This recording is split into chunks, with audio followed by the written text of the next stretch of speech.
Bonjour tout le monde. Donc, je me présente. Je m'appelle Coblin-Berson Lydie. Donc, je suis au doctorat en relations industrielles en relations industrielles à l'Université Laval. Et ma recherche porte justement sur les leviers, les obstacles de l'accès aux fonctions exécutives des femmes noires. Donc, j'ai fait une analyse comparative entre la France et le Québec parce que j'observais un phénomène structurel, en fait, de sous-représentation des femmes noires dans les fonctions de leadership et une surreprésentation des femmes noires, une surqualification et une surreprésentation des femmes noires dans les métiers précaires, justement dans la fonction publique.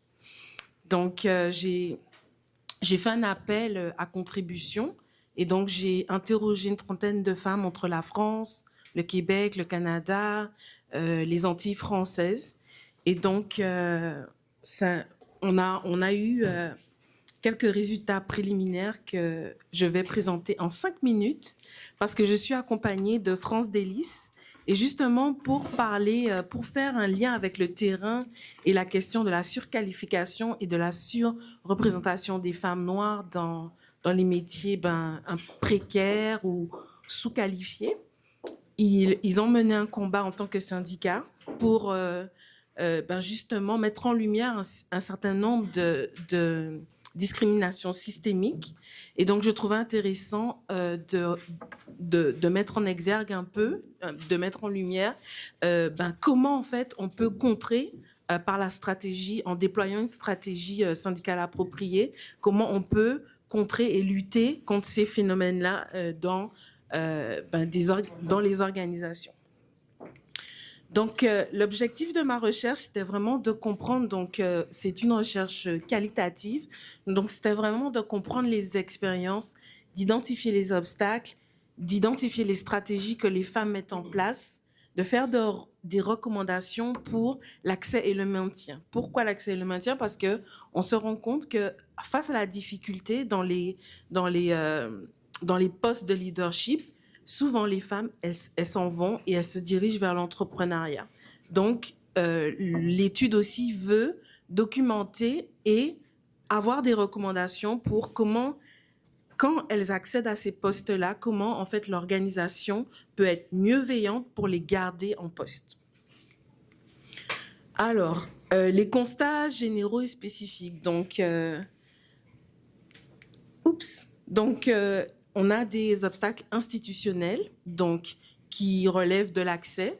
Par exemple, en France, c'est moins visible qu'au Québec parce que en France, la fonction publique passe par des concours et donc les gens arrivent à des niveaux de leadership grâce au concours. Mais elles sont comme au Québec dans des goulots d'étranglement, c'est-à-dire qu'elles parlent de plafond de verre, de goulots d'étranglement, de racisme institutionnel qui les empêche en fait d'être promues de façon égalitaire par rapport aux groupes dominants. Donc, les obstacles organisationnels, c'est tout ce qui relève de la gestion, des pratiques organisationnelles, de la promotion, toujours de devoir faire ses preuves, de prouver ses compétences, d'être en surtravail. Et puis interpersonnel, c'est-à-dire que un véritable sentiment d'isolement parce que en fait elles sont pas accompagnées en termes de gouvernance, en termes de gestion, elles sont pas accompagnées pour avoir un développement dans les organisations. Plus en France qu'au Québec, puisqu'au Québec, on a des programmes de relève. Donc, quand elles ont de la chance d'être repérées, et ça, c'est beaucoup parce qu'elles maîtrisent un certain nombre de codes culturels, de codes relationnels, donc, ça veut dire qu'il y a toute une stratégie d'adaptation, une stratégie aussi proactive dans la carrière pour pouvoir jouer sur le réseau, repérer les bonnes personnes, etc. Ce qui est pas toujours évident quand ce sont des personnes qui immigrent. Donc, on sent vraiment une différence, pour le coup, entre les personnes qui sont nées au Québec et qui sont pas nées au Québec, parce que souvent, elles ont un réseau par le secondaire en fonction du parcours scolaire, du choix des études, etc. Et puis, un racisme interpersonnel parce qu'elles sont souvent isolées et puis elles subissent des micro-agressions et surtout des pratiques discriminatoires quand elles sont dans des comment j'allais dire, dans des instances en fait décisionnaires où leur parole est toujours comment j'allais dire, silencieux, de façon mais très subtile. C'est très insidieux en fait. Voilà. Donc, elles mettent en place un certain nombre de stratégies. Donc, les leviers pour l'accès, c'est souvent les facteurs socioculturels. Donc, ça veut dire une famille, une influence, ça veut dire la famille qui met sur la fille un certain nombre d'espoirs et qui la pousse en fait à se cultiver, à faire de bonnes études. Donc vraiment, on sent vraiment l'influence de la famille, du parcours, du choix des études, des stratégies personnelles pour pouvoir naviguer dans l'organisation et ne pas être stigmatisé, mettre en place des réseaux, participer au programme et trouver un mentor. Voilà. Donc, voilà ce que je voulais dire. Et puis maintenant, je veux laisser la place à France Délice parce que lui, il va nous parler un peu de l'autre bout du spectre, en fait, des femmes qui sont à l'autre bout du spectre, coincées dans des positions, en fait, de subalternité, surqualifiées, surreprésentées, et comment, en fait, ils ont, à travers la voie judiciaire, mis à jour un certain nombre de dysfonctionnements systémiques et structurels. Merci. Bonjour tout le monde. Je me présente. Mon nom c'est France Délice. Je suis le président du syndicat Centre-Sud Île de Montréal. Je représente 17 centres d'hébergement, 3 hôpitaux, l'hôpital Notre-Dame, Verdun, l'hôpital chinois et tous les centres jeunesse, CRD et TED, sur toute l'île de Montréal, passant par Rivière-des-Prairies, Pierrefonds et aussi à La Salle. Ce matin, je suis accompagné de la secrétaire générale, Madame Marie Ngo-Hott, qui est la secrétaire générale du syndicat. Fait que nous, qu'est-ce qu'on fait? On représente les personnes vulnérables. Dans notre syndicat, je représente des milliers de travailleurs et des travailleuses où il y a 85% de la diversité et aussi où on remarque que vraiment il y a une ghettoisation au niveau préposé aux bénéficiaires où ce sont les femmes noires qui donnent soin à toute la population québécoise. C'est une première. En 2021, nous avons commencé par l'ancienne conférence de presse. Nous sommes le seul syndicat qui a déposé 1000 griefs contre le racisme systémique. La personne qui nous représente, c'est M. Misakila, qui nous représente, qui nous défend. Nous sommes déjà à 8 journées d'audience au tribunal. Je sais que c'est des choses qui ne vous intéressent pas parce que le plus souvent, nous, les immigrants, la diversité, on ne connaît pas le monde syndical. Mais moi, ça fait 20 ans que je suis au syndicat. Je crois que nous avons notre place parce que c'est une des places que nous, de la diversité, nous sommes victimes de beaucoup d'abus, mais les gens ferment les yeux. Je suis devenu tout nouveau, le premier haïtien à devenir président syndicat d'un grossiste, après Mme Régine Laurent, mais c'est moi maintenant qui représente au niveau de CIUS Centre-Sud Île de Montréal. C'est un travail collectif, c'est très important. Nous, qu'est-ce qu'on demande au niveau de racisme systémique, c'est par rapport à l'effet qu'à l'embauche, les gens sont victimes du racisme systémique et aussi au niveau des promotions. Qu'est-ce que j'ai fait comme démarche?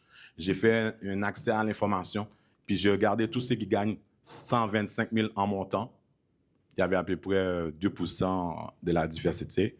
Et aussi, qui donne le soin en bas, nous avons 85% pour faire le lien à ce que M.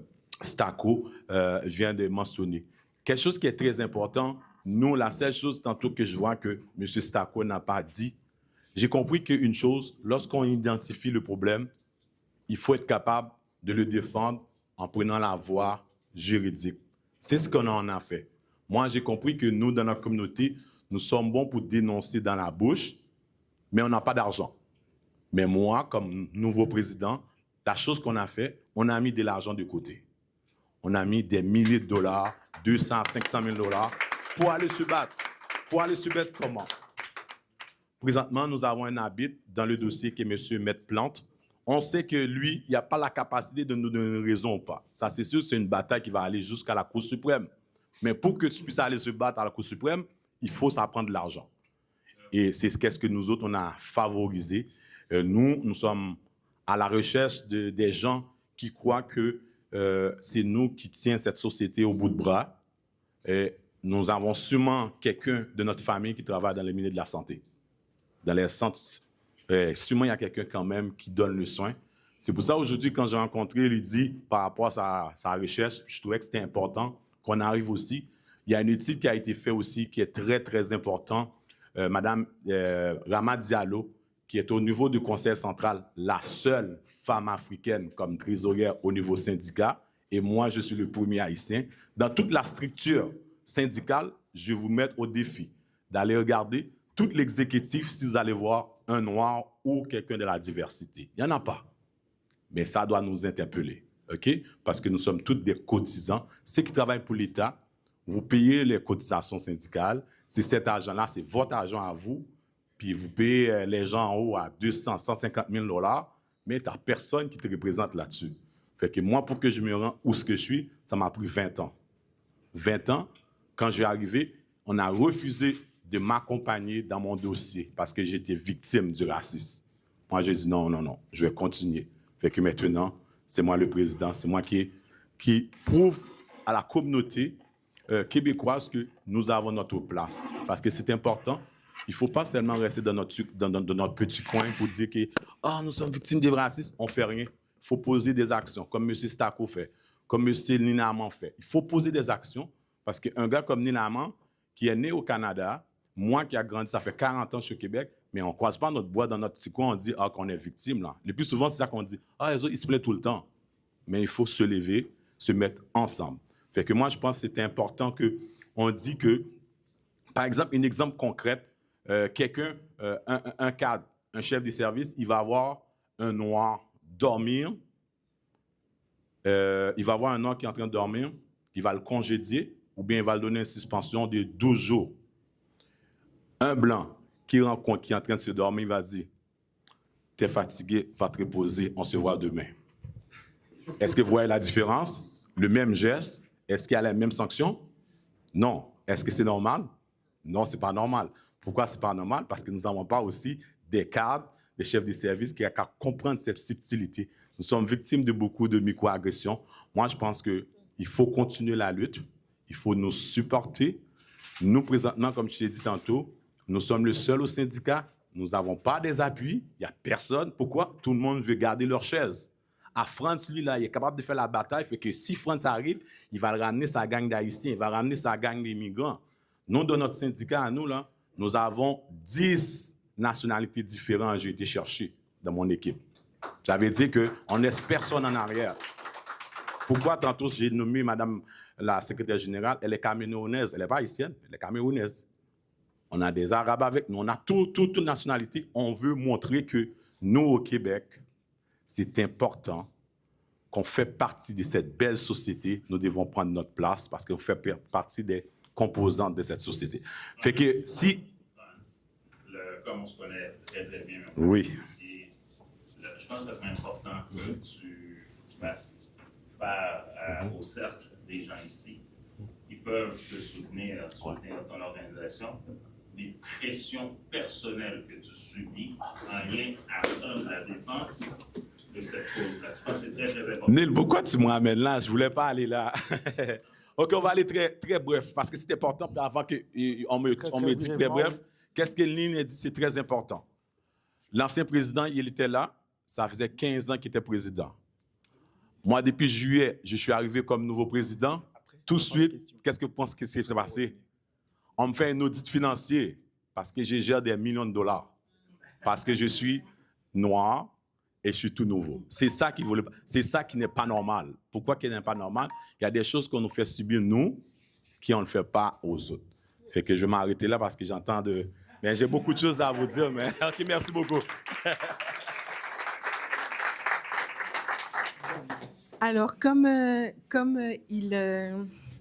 on se rend compte que vraiment, on a vraiment des défis uniques.